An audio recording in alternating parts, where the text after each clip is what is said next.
मैत्रिणींनो, good morning. स्वागत आहे तुमचं पुन्हा एका नवीन ब्लॉग मध्ये. आजचा ब्लॉग अजूनच विशेष असणार आहे कारण आज आहे मार्गशीर्ष महिन्यातला दुसरा गुरुवार आणि तुम्हालाही मार्गशीर्ष महिन्यातील दुसऱ्या गुरुवारच्या हार्दिक शुभेच्छा. तर तयारी माझी सगळी झालेली आहे. उंबरठा लेपन फक्त राहिलेलं आहे, बाकी सगळी तयारी माझी झालेली आहे. आता वन बाय वन मी तुम्हाला सगळं दाखवणार आहे. सकाळी ना खूप घाई असते, त्यामुळे पटापट माझ्याकडे फक्त 2 तास असतात आणि त्या 2 तासात मला सगळं काही आवरायचं असतं. सो त्यामुळे थोडं मला घाई होते आणि मग काही गोष्टी ज्या आहेत त्या व्हिडिओमध्ये घेता येत नाही. बट पूजा इतकी मोठी असते की ऑलरेडी ब्लॉग जो आहे तो 20 ते 22 मिनिटाचा होऊन जातो. सो त्यामुळे तर रांगोळी माझी काढून झालेली आहे, तुळशीची पूजा झालेली आहे, सगळं झालेलं आहे. आता फक्त देवीची मांडणी राहिलेली आहे, देवांची पूजा जी आहे ती राहिलेली आहे कारण सगळं चेंज करायचं आहे. सो हळूवार मी सगळं करणार आहे. ह्या कामात मला घाई चालत नाही कारण थोडं जरी इकडे तिकडे झालं तर ते मला अजिबात आवडत नाही. अगदी परफेक्शन प्रॉपर मॅचिंग मध्ये मला सगळं आवडतं. सो हळूहळू का असे ना मी सगळं परफेक्ट करण्याचा प्रयत्न करते. तर बघू शकतात आजची थीम आहे पर्पल. सो त्यामुळे सगळं काही पर्पल काढून ठेवलेलं आहे. हे कासव, देवीचे पावलं, दिवे, त्यानंतर हे पॅचेस जे मी बनवलेले आहेत, मुकुट काढून ठेवलेला आहे, देवीची ओटी, पर्पल कलरचा दिवा. तर हे सगळं काही तयारी झालेली आहे. तर आता मी जेव्हा देवपूजा करेन तेव्हा व्लॉग कंटिन्यू करेल. तर मैत्रिणींनो, या छोट्या छोट्या गोष्टी आणि ही सजावट, त्याशिवाय मला माझी पूजा आणि उपवासाचा दिवस जो आहे तो कम्प्लीट आणि सक्सेसफुली झालेला वाटत नाही. सो त्यामुळे मला ही छोट्या छोट्या गोष्टींची सजावट करायला खूप आवडतं आणि ह्याच गोष्टींपासून मला खूप पॉझिटिव्हिटी मिळते. माझ्या घरातलं वातावरण मला खूप छान प्रसन्न वाटतं. सो त्यामुळे मी ह्या गोष्टी करत असते. तर ही माझ्याकडे उरली आहे. तर ह्या उरलीला मी असं डेकोरेट करून एंट्री डोअर जवळ ठेवते, याला अत्तर वगैरे लावते. त्यानंतर घरात पॉझिटिव्हिटी यावी आणि त्यासाठी लक्ष्मी मातेचंही आवडतं असल्यामुळे हे कासव जे आहे ते मी हॉलमध्ये ठेवत असते.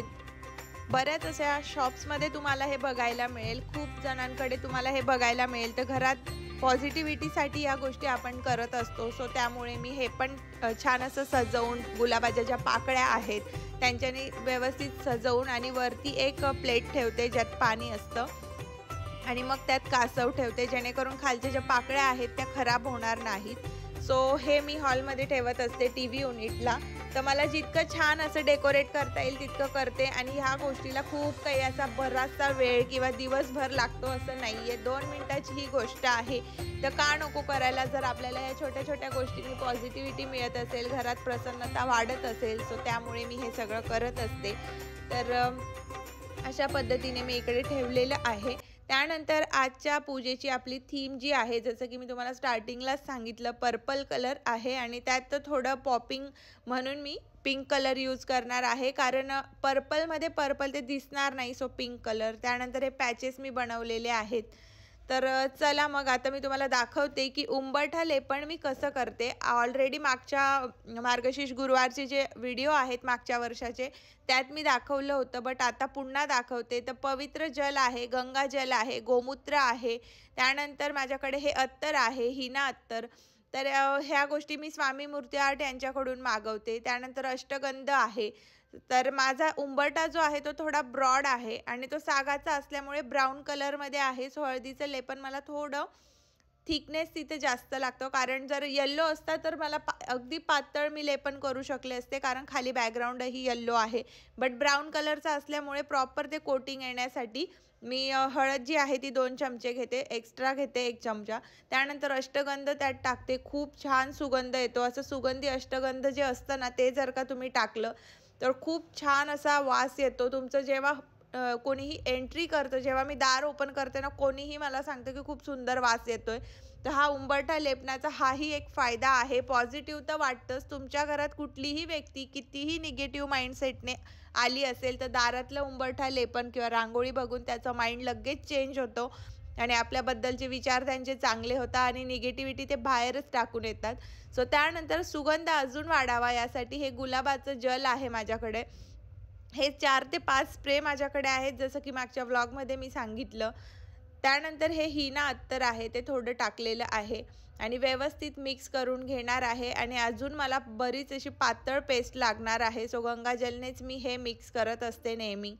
तर अशा टाईपने मी सगळं काही लेपनाची तयारी केलेली आहे आणि लेपन जे आहे ते पूजेच्या आधी करेल, कारण सकाळी ना कामाला बाया वगैरे घरी येत असतात, त्यामुळे माझं येणं जाणं असतं, अंशू येतो, तर ते तिकडे पुसण्याची शक्यता आहे. सो त्यामुळे मी दुपारी करते जेव्हा कोणी येत नाही घरी तेव्हा. एकतर अगदी अर्ली मॉर्निंग करावं लागतं, बट मला सकाळी जमत नाही टिफिन वगैरे असल्यामुळे, सो म्हणून मग मी दुपारी करते. त्यानंतर इकडे तुळशीची पूजा मी करते आणि तिथे सजावट करते. तुळशीकडे बघूनही खूप पॉझिटिव्हिटी येते. ऑलरेडी एक जरी दिवा लावलेला असला तरी, पण तरीसुद्धा माझ्याकडे ह्या गोष्टी आहेत. काही कोलॅबरेशनमध्ये मला ह्या रांगोळ्या वगैरे येत असतात. ही चित्रशिला आर्ट यांच्याकडची रांगोळी आहे. सो हे अशा काही गोष्टी आहेत ज्याने अजून छान पॉझिटिव्हिटी येत असते. त्यानंतर रांगोळी सगळ्यात महत्त्वाचा पार्ट आहे. मला रांगोळी काढायला खूप आवडायचं लहानपणापासून, बट आत्ता तितकं स्वतः काढण्याला वेळ नसतो. सो त्यामुळे काही रांगोळीचे साचे माझ्याकडे आहेत, ज्याचा एक सेपरेट व्हिडिओ मी करणार आहे, त्याने ही रांगोळी काढते. त्यानंतर उरली सजवताना मी तुम्हाला दाखवलं, तर मी अशी एंट्री डोअरजवळ ती उरली सजवून ठेवते. त्यानंतर हे कासव जे लक्ष्मी मातेला प्रिय आहेत, मी तुम्हाला बोलली, तर अशा पद्धतीने धूप वगैरे लावून लक्ष्मी माता येण्यासाठी सज्ज झालेली आहे तयारी. माझी सगळी तयारी झालेली आहे. सो लक्ष्मीच्या स्वागतासाठी आपण हे सगळं करत असतो. गुरुवार असतो आणि गुरुवारी या सगळ्या गोष्टी केल्या पाहिजेत, आपला उपवास असतो. त्यानंतर इकडे लक्ष्मीचे पावलं मी ठेवलेले आहेत तुळशीजवळ. तर ही छोटी तुळशी मी एंट्री डोअरला ठेवलेली आहे. तर अशी झालेली होती माझी देवपूजा, कारण देवपूजेचा व्हिडिओ जर का घेतला असता तर अजून व्लॉग लांबला असता. सो त्यामुळे तर अशा टाईपने मी आता स्टार्ट केलेले आहे मांडणीला. चौरंगाला संपूर्ण येल्लो कलरचं मटेरियल ठेवलेलं आहे, जे ब्लाऊज पीस होतं माझ्याकडे. तर त्यावर नंतर मी पिंक कलर ठेवलेला आहे, जेणेकरून पर्पल कलरची साडी हायलाईट व्हावी. सो त्यामुळे पिंक कलरचा आसन यूज केलेला आहे. त्यानंतर जी कळशी आहे माझ्याकडे, ज्याच्यावर मी देवीचा मुकुट लावते, तर त्यासाठी खाली अष्टदल कमळ मी काढून घेतलेला आहे एका प्लेटमध्ये. आणि त्यानंतर मग देवीचा आता मी सजावटीला सुरुवात करेल, मांडणीला सुरुवात करेल. तर त्यावर मी असा कळस ठेवलेला आहे, जो रेग्युलर आपण पूजेसाठी वापरतो. तर नंतर मी हे जे पानं आहेत 5 प्रकारचे, तर मी आज वेगवेगळे 5 प्रकारचे ठेवले नाही, कारण मागच्या वेळेस माझी खूप गडबड झाली. ते वेगवेगळ्या साईजचे पानं असल्यामुळे मुखवटा नीट बसत नव्हता, नारळ परफेक्ट बसत नव्हतं. सो त्यामुळे मी आंब्याचेच घेतलेले आहेत 5 पानं, 5 पेक्षा जास्तही असतील. सो त्यानेच मग मी आज व्यवस्थित करून घेणार आहे नारळ वगैरे ठेवून, कारण वेगवेगळ्या साईजचे वेगवेगळे पानं जर का मी ठेवले असते तर मुखवटा आणि नारळ नीट बसलं नसतं. सो आता बघू शकतात नारळ अगदी परफेक्टली बसलेलं आहे त्यावर. आणि नारळ मी असं निमुळत्या टोकाचं घेतलेलं आहे, उभं घेतलेलं आहे आणि बारीक, त्यामुळे ते अगदी परफेक्टली बसतं प्रत्येक मुखवट्याला. त्यानंतर इथे स्वस्तिक काढून घेतलेलं आहे आणि कळसाची पूजा करून घेतलेली आहे. कळसामध्ये मी 1 रुपया सुपारी आणि फूल, हळद कुंकू टाकलेलं आहे ऑलरेडी. त्यानंतर नारळाला सुद्धा मी लावून घेतलेलं आहे, जे मी मागच्या गुरुवारी विसरले होते. आणि नंतर मग मी यावर मुकुट लावून बघणार आहे आधी कसा वाटतो काय ते, नंतर मग मुखवट्याला व्यवस्थित असं फिटिंग करून बसवावं लागेल. कारण बऱ्याचदा काय होतंय, ही जी कळशी मी ठेवते मोठी, कारण माझ्याकडे छोटी होती बट ती आता नाही आहे. सो त्यामुळे ही मोठी कळशी ठेवते आणि त्यावर तो कळस ना बऱ्याचदा असं सटकायला होतं. सो त्याच्यामुळे मला खूप भीती असते की मुखवटा परफेक्टली बसतो नाही बसतो. बट मागच्या वेळेस ना 1 ते 1.5 तास या गोष्टीत गेलेला. ह्यावेळेस 15 ते 20 मिनिटात मुखवटा परफेक्टली बसला, कारण पानंही मी कमी ठेवलेले त्यामुळे.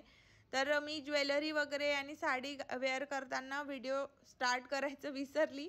सो त्यामुळे ती क्लिप राहिलेली आहे. तर अशा प्रकारे मी देवीला व्यवस्थित सजवून घेतलेलं आहे, रेडी केलेलं आहे. आणि त्यानंतर ही अष्टदल कमळ ज्यावर काढलेलं आहे त्यावर देवीला मी आता बसवणार आहे फायनली. सो अशा पद्धतीने मी देवीची स्थापना करत असते. मुखवटाना अजूनही तुम्ही बघू शकता थोडा इकडे तिकडे हलतोय. सो त्याच्यानंतर मी परत एका दोरीने पॅक केलेला मुखवटा परफेक्ट, कारण जेव्हा गजरे वगैरे आपण लावतो मग ते पुन्हा हालचाल होतेच. सो त्या बघितलं ना तुम्ही आता व्हिडिओमध्ये, तर अशा पद्धतीने मुखवटा जो होता तो सटकून जातो. तर बऱ्याच वेळा हे असं होतंच मुखवट्यांच्या बाबतीत. सो त्यामुळेच मी म्हणते की ह्या गोष्टीला आदल्या दिवशीच सगळ्या करायला पाहिजे. पण आदल्या दिवशीसुद्धा आता सध्या पारायण वगैरे चालू आहे दत्त जयंतीनिमित्त, तर मला वेळच मिळाला नाही. सो त्यामुळे आजच डिरेक्टली करते. तर बघू शकतात हे गजरे मी काल आणलेले आणि ह्या बॉक्समध्ये ठेवल्यामुळे ते किती फ्रेश आहेत. सो भरपूर असे गजरे मी आणलेले आहेत नाशिकच्या पंचवटी इथून.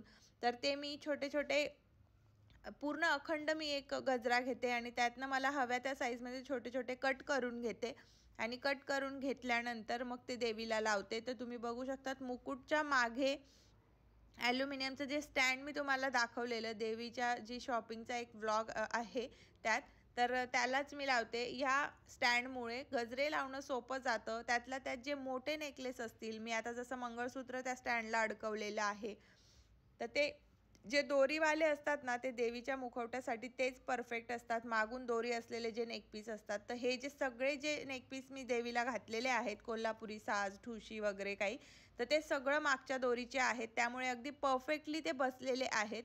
आणि हे जे मंगळसूत्र आहे हे मी त्या स्टँडवर लावलेलं आहे आणि गजरे बघू शकतात अगदी व्यवस्थित असे स्प्रेड करून पसरवून लावू शकतो आपण त्या स्टँडला. तर तुम्हाला दिसतच असेल जसे जसे एक एक गजऱ्याची माळ मी देवी आईला लावते तसं तसं देवी आईचं रूप अजूनच सुंदर दिसते. आणि त्या स्टँडमुळे पसरवून आपण गजरे लावलेले आहेत जेणेकरून अजूनच लुक एनहान्स झालेला आहे. तर ह्या छोट्या छोट्या गोष्टी आणि टिप्स असतात ज्याच्यामुळे आपली जी पूजा आहे ती आकर्षक होण्यासाठी मदत होते. आणि तेच मला मागच्या व्लॉगला खूप कमेंट्स आलेल्या की तुमची पूजा खूप आकर्षक दिसते, खूप छान वाटतंय. तर या टिप्स मी तुम्हाला पूर्ण व्लॉगमध्ये सांगत असते प्रत्येक वेळेस देवीची तयारी करताना, मुकुट लावत असताना, पूजेची मांडणी करत असताना. त्याचमुळे व्लॉग थोडे मोठे होतात. बट तुम्हाला पूर्ण टिप्स देणं, सगळी माहिती देणं हे माझं काम आहे. मला बऱ्याचशा कमेंट्स येतात त्यामुळे मी हे सगळं करत असते. त्यानंतर देवीच्या साडीला स्प्रेड करण्यासाठी ना मी काठी लावणार होते, बट ते अगदीच असं वर आल्यासारखं उचकल्यासारखं दिसत होतं. त्यामुळे मी खालच्या खाली तिकडे लावून घेतलेली आहे साडी आणि तो जो पूर्ण घेर आहे साडीचा तो दाखवलेला आहे. अजून जर का देवीच्या कानापर्यंत वर नेलं असतं तर तो लूक मला आवडत नव्हता. सो त्यामुळेच तर अशा पद्धतीने मी देवीची साडी जी आहे ती सगळीकडे स्प्रेड करून घेतलेली आहे छान. आणि बघू शकतात किती सुंदर वाटते. अजूनही तुम्ही बघू शकतात मुकुट थोडा थोडा हलतोय कारण तो जो वरचा कळस आहे कळशीवर जो मी ठेवलेला तो थोडा हलत होता. त्यानंतर हे जेव्हा वजन वगैरे सगळं आलं तर तो स्टेबल झाला. तर अशा गोष्टी बऱ्याच फेस कराव्या लागत असतात या पूजेच्या मांडणीच्या वेळेस. त्यानंतर मी सगळं क्लीन करून घेतलेलं आहे आणि हे जे 2 छोटे चौरंग पाट माझ्याकडे आहेत ते आजूबाजूला ठेवलेले आहेत कारण एकावर लक्ष्मी आणि गणपती ठेवायचं आहे आणि दुसऱ्यावर मला श्रीयंत्र, परत लक्ष्मी, गणपती आणि सरस्वतीचं माझ्याकडे फ्रेम आहे गोल्डमध्ये, तर ते ठेवायचं आहे त्याच्यामुळे. तर त्याच्यासाठी सुद्धा मी पिंक कलरचं वेल्वेटचं मटेरियल आहे माझ्याकडे, ते छोटे छोटे कट करून घेतलेले आहे जेणेकरून कॉम्बिनेशन जे आहे ते अगदी व्यवस्थित होईल आणि सगळं मॅचिंग व्यवस्थित जसं मला पाहिजे तसं होईल त्याच्यासाठी. तर आता बघू शकतात. तर उंबरठा लेपन मी ही मांडणी पूर्ण करून घेतल्यानंतर केलेलं आहे. आधी हे सुगंधी जे स्प्रे माझ्याकडे आहेत गुलाबाचं केलेलं आहे कारण लक्ष्मी मातेला गुलाब प्रिय आहे. सो त्यामुळे मी थोडंसं लेपणामध्ये पण टाकलं पुन्हा आणि मग आता लेपन मी करून घेणार आहे उंबरठ्यावर. हे जे आधी मी स्प्रे करते ना ते थोडं स्टिकी असतं त्यामुळे लेपन जे आहे ते अगदी परफेक्टली बसतं आणि छान वाटतं. तर अशा पद्धतीने मी चमच्याने स्प्रेड करून घेणार आहे. तर खूप छान वाटतं जेव्हा उंबरठा लेपन करतो. आणि रांगोळी तर माझी सकाळीच झालेली आहे उंबरठ्याला. फक्त उंबरठा लेपणानंतरचा जो व्हिडिओ आहे जेव्हा मी उंबरठ्याची पूजा वगैरे केली त्या पण क्लिप्स मी घ्यायला विसरले गडबडीत पूजेच्या. सो त्यामुळे तर अशा पद्धतीने स्प्रेड केलेले आहे. आणि हे जे चांदीचे पावलं आणि स्वस्तिक जे मी उंबरठ्यावर लावलेलं आहे, तर हे स्वस्तिक आणि पावलं मी सोनाराकडून घेतलेलं आहे. हे ऑनलाईन घेतलेलं नाही आहे म्हणून प्लीज त्याची लिंक मागू नका. तर हे कुठल्याही गोल्डच्या शॉपमध्ये सोनाराकडे तुम्हाला हे मिळून जातील. तुम्ही हा फोटो स्क्रीनशॉट त्यांना दाखवू शकतात किंवा त्यांना जरी सांगितलं की उंबरठ्यावरची पावलं आणि स्वस्तिक हवं आहे तर ते देतात तुम्हाला. तर अशा पद्धतीने ते पावलांच्या आजूबाजू लावणं थोडं कठीण जात असतं, बट मी करते ट्राय आणि चमच्याने व्यवस्थित ते लावताही येतं. सो बघू शकतात असं लागलेलं आहे आणि जेवढं काही वर लागतं ते मी नंतर कापडाने पुसून घेते. तर हे जे सिल्वरचे स्वस्तिक आणि पावलं आहेत हे कधी कधी काळेही पडतात, त्यांना मी पितांबरीच्या लिक्विडने क्लीन करत असते. त्यानंतर सगळ्यात महत्त्वाचा पार्ट तो म्हणजे देवी आईची वेणी. देवी आईच्या वेणी मिळणं मार्केटमध्ये खूप अशक्य झालेलं आहे आणि ज्याही मिळतात त्या अगदी स्ट्रेट असतात, त्या अजिबात अशा कर्व मी जो शेप आता बनवते त्या शेपमध्ये होत नाही. सो म्हणून मी आज घेतलंच नाही आणि मला मिळालीही नाही. तर त्यामुळे मी घरच्या घरीच देवी आईची वेणी बनवायचं आज ठरवलेलं आहे. बघूयात हा प्रयोग किती सक्सेसफुली जातोय ते. तर पर्पल थीम आहे आजची आणि पर्पलला कॉन्ट्रास्ट कॉम्बिनेशन म्हणून येल्लो मी घेतलेलं आहे. तर अशा पद्धतीने ते कटिंग जे आहे त्यावर मी असे फुलं लावणार आहे. आधी मी अरेंज करून बघते किती फुलं वगैरे लागत आहे. चांगले चांगले जे फुलं आहेत व्यवस्थित मोठे टवटवीत ते फुलं मी निवडून घेतलेले आहेत आणि मग ते मी सगळे लावून बघणार आहे आणि मग मी फायनल स्टिक ते करणार आहे. त्यानंतर आता जे पानं आहेत पूजेचे ते स्टॅपलरने मी यावर स्टिक करून घेतलेले आहेत अशा पद्धतीने. तर स्टॅपलरने 1 बाय 1 मी पूर्ण लावून घेतलेलं आहे आणि त्यानंतर 2 साइडेड टेपने हे फुलं जे आहेत ते मी लावणार आहे. तर हे जे आहे हा जो कर्वी शेप आहे हाफ सर्कल तो अगदी परफेक्टली मुकुटावर बसेल आणि जी आपण मार्केटमधून आणतो ती अगदी स्ट्रेट असते, तर तिला कर्व करणं खूप कठीण जातं आणि ते अगदी व्यवस्थित फिनिशिंगही येत नाही आणि माझ्यासाठी सगळ्यात महत्त्वाचं आहे ते फिनिशिंग आणि तो लुक.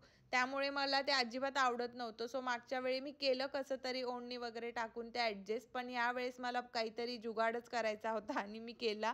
तर बघू शकतात पर्पल आणि येल्लो कलरच्या फुलांमुळे किती सुंदर आणि असं आकर्षक वाटतंय ती वेणी. आता बॅक साईडने काही पानं जे होते ते निघून जात होते, सो त्यामुळे मी इकडं ही 2 साइडेड टेप वापरून त्यानंतर मग या कॉटन टेपने मी व्यवस्थित पॅक करून घेतलेलं आहे, जेणेकरून पूर्ण रात्रभर दिवसभर ते राहतील. सो अशा पद्धतीने आपली वेणी तयार आहे. त्यानंतर आता देवीला मी ही वेणी लावणार आहेत आणि आता बघा तुम्ही अगदी सेकंदात आणि मिनिटात देवीचं जे रूप आहे ते अजून किती आकर्षित होणार आहे ही वेणी लावल्यानंतर. तर अशा पद्धतीने तो जो मुकुटाचा शेप आहे आणि जो मी कट केला आपल्या पद्धतीने तुम्ही करू शकतात आणि अगदी परफेक्टली तो मुकुटावर बसलेला आहे. खूप सुंदर दिसते आणि थोडा मध्ये गॅप जरी वाटला तर तुम्ही एक फूल लावून तिथे ऍडजस्टमेंट करू शकता, कारण यावेळेस कुठलाही डिस्टर्बन्स मला तर अशा पद्धतीने देवीचा मुकुट मी लावलेला आहे आणि हे सगळं काम जे आहे ते मी दुपारी 2 ते 4 तर मैत्रिणींनो आता देवीची तयारी झालेली आहे. तुम्ही बघू शकता देवी खूप सुंदर दिसते. आता तयारी राहिलेली आहे ती माझी, कारण दिवसभर आवरलेलं आहे, खूप काम पुरतं. गुरुवारच्या दिवशी सगळं व्हिडिओ करत करत सगळं करणं ते थोडं कठीण जातं, बट स्टील मी करणार आहे कारण ते मला आवडतं आणि माझे व्हिडिओ बघायला तुम्हाला खूप आवडतं. तर आजची थीम जसं मी तुम्हाला सांगितलं पर्पल कलरची आहे. सो पर्पल कलरचं वेल्वेटचं फॅब्रिक जे तुम्हाला व्हिडिओमध्ये मी दाखवलं मार्गशीर्षची शॉपिंग मध्ये, त्यानंतर स्वामींना सुद्धा पर्पल कलरचं छान असं वस्त्र कंता टोपी घातलेली आहे.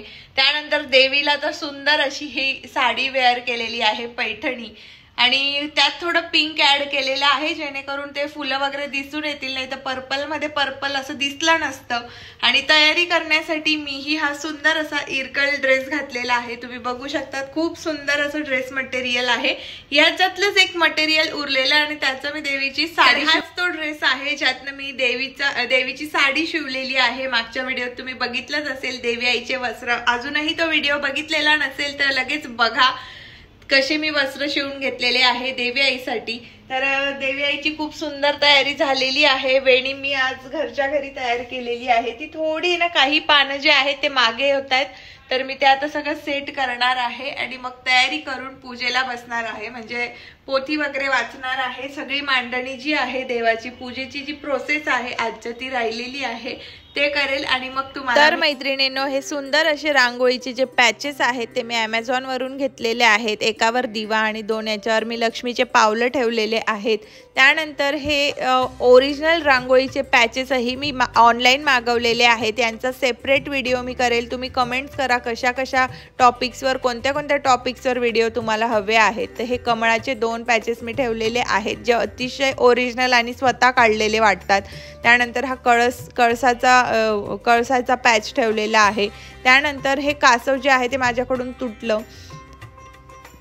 जे मी देवी समोर ठेवणार आहे. आजच्या थीमनुसार त्यांचाही कलर आहे जे मी दिवाळीत घेतलेले. हे मी आमच्या इकडे एक नर्सरी आहे तिथे मला मिळालेले वेगवेगळ्या कलरचे. तो रेड आणि ग्रीन घेण्यापेक्षा मला वाटलं की पिंक कलर घ्यावा, मला शूटलाही लागणार होते. सो तेव्हाचे मी हे घेतलेले आहेत ज्यात आपण दिवेही लावू शकतो. त्यानंतर हे पावलं आहे ते पावलं व्यवस्थित ठेवून घेतलेले आहेत त्या पॅचेसवर। हे पॅचेस खूप आकर्षक दिसतात आणि खूप छान मांडणी होते यांच्या मदतीने, सो हे मी मागवलेले आहेत। त्यानंतर इकडे फळांचं नैवेद्य ठेवलेलं आहे। नंतर मी तांदूळाच्या रासवर गणपती आणि लक्ष्मी मातेला ठेवलेलं आहे, त्यांना फुलं चढवलेले आहेत। नंतर हळदी कुंकू करून पूजा पूर्ण करणार आहे। तर या तगरच्या माळ आहेत ज्या पंचवटीहून मी आणत असते। तुम्ही जर का नाशिकचे असाल तर पंचवटीला या माळ तुम्हाला 30 रुपयाला एक मिळून जाईल। खूप छान आणि खूप मस्त विणलेली असते, ओरिजिनल कळ्यांची ही माळ असते, त्यामुळे खूप सुंदर दिसतं। तर अशा पद्धतीने मी ह्या माळ ठेवलेल्या आहेत, बघू शकता।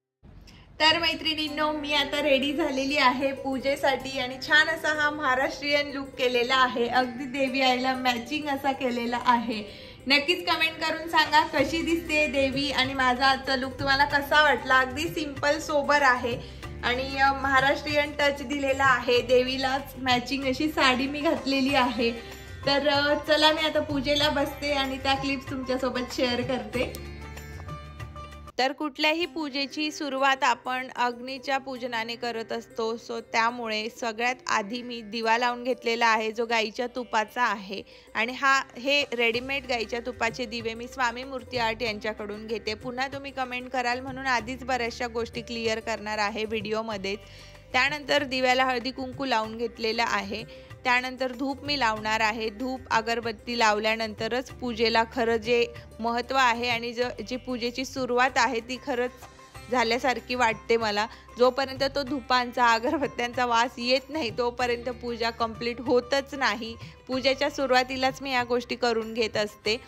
सो अगरबत्ती लावलेली आहे आणि त्यानंतर मग सगळी महालक्ष्मी मातेला, गणपतीला सगळ्यांना हळदी कुंकू वगैरे करेल। श्रीयंत्रावर हळदी कुंकू वाहिल्यानंतर श्रीयंत्राची पूजा करेल आणि मग मी पूजेला आणि कथा वाचायला सुरुवात करणार आहे।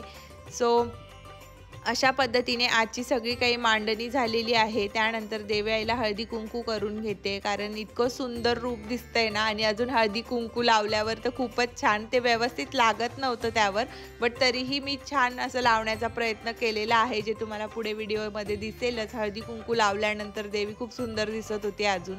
त्यानंतर हे पर्पल कलरची थीम असल्यामुळे असे छान पर्पल, लाईट पर्पल, पिंक कलरचे फुलं मी ठेवते, जेणेकरून अजून जी पूजा माझी आहे ती अजून आकर्षक वाटेल, मांडणी आकर्षक वाटेल। सो अशा पद्धतीने सगळीकडे फुलं वगैरे वाहिलेले आहेत। आणि नंतर मग हे जे वॅक्स कॅन्डल्स आहेत ज्यांची लिंक मी तुम्हाला त्या व्हिडिओमध्ये दिलेली आहे मार्गशीर्षच्या शॉपिंगच्या, त्या वॅक्स कॅन्डल एक्स्ट्रा डेकोरेशनसाठी केलेल्या आहे। दिवा ऑलरेडी मी लावलेला आहे, तर या वॅक्स कॅन्डल सगळीकडे लावून घेतलेले आहे। आणि नंतर मग मी जी कहाणीचं पुस्तक आहे त्याला हळदी कुंकू करून नमस्कार केला आणि मग कथेला सुरुवात करणार आहे। त्याआधी तुम्ही बघू शकतात आजची मांडणी, खूप छान असं मंदिर आकर्षक दिसतं एकदम। आणि देवांची पूजा सकाळी अशी केलेली होती। पिंक कलरचे गुलाब ज्यांना खूप छान असा वास असतो ते गुलाब मी ठेवलेले आहेत। त्यानंतर मग इकडे देवी, त्यानंतर तिकडे श्रीयंत्र ठेवलेलं आहे, गजलक्ष्मी ठेवलेल्या आहेत आणि इकडे देवीची ओटी एका ताटामध्ये ठेवलेली आहे। इकडे फळांचा नैवेद्य मी देवीला दाखवलेला आहे आणि खूप छान असं वातावरण झालेलं होतं। आणि हे मी संध्याकाळी वाचन करते त्यामुळे अजूनच खूप छान वाटतं। संध्याकाळी जेव्हा लक्ष्मी आईची वेळ आहे प्रदोष काळात, तर 6:30 किंवा 6:45ला मी स्टार्ट करते, तर 7, 7:15 पर्यंत सगळं आटोपतं। तर अशा पद्धतीने देवी खूप छान दिसत होती। हळदी कुंकू लागलेला आहे, बघू शकतात तुम्ही, टिकलीच्या खाली दिसतोय। आणि ही ज्वेलरी ही देवीच्या साडीला अगदी परफेक्टली मॅच झालेली आहे। आणि सगळ्यात महत्त्वाचं म्हणजे गजरे आणि ती जी वेणी मी बनवली त्याने देवीचा लुक जो आहे तो अजून एनहान्स झालेला आहे। बऱ्याच जणांनी मला विचारलेलं की तुमच्या मंदिरात जो कळस आहे सिल्वर, तर तो चांदीचा आहे का? तर हा जर्मन सिल्वरचा आहे, याचा सेपरेट व्हिडिओ मी करेल। इकडे श्रीयंत्र ठेवलेलं आहे। त्यानंतर हा झूम करून तुम्हाला मी हे दाखवते, कारण जेणेकरून तुम्हाला पूजेची मांडणी आहे ती पूर्ण कळेल मी कशी केलेली आहे, काय ते सगळं लक्षात येईल त्यामुळे।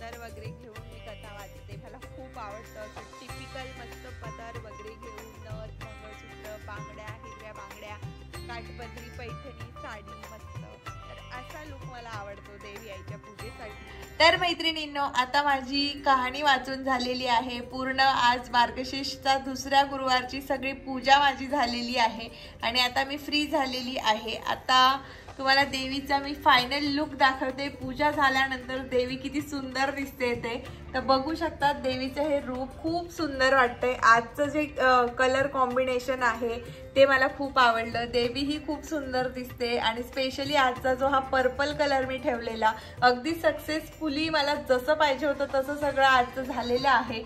व्लॉगही खूप छान झालेला आहे. सगळं काही व्यवस्थित शूट झालेलं आहे. इच अँड एव्हरी क्लिप मी व्यवस्थित शूट केलेली आहे. तुम्ही बघू शकतात खूप सुंदर असं हे देवीचं रूप दिसतंय. तर फायनली माझा व्लॉग झालेला आहे. चला तर मग भेटूयात पुन्हा तिसऱ्या मार्गशीर्ष गुरुवारी. तोपर्यंत बाय.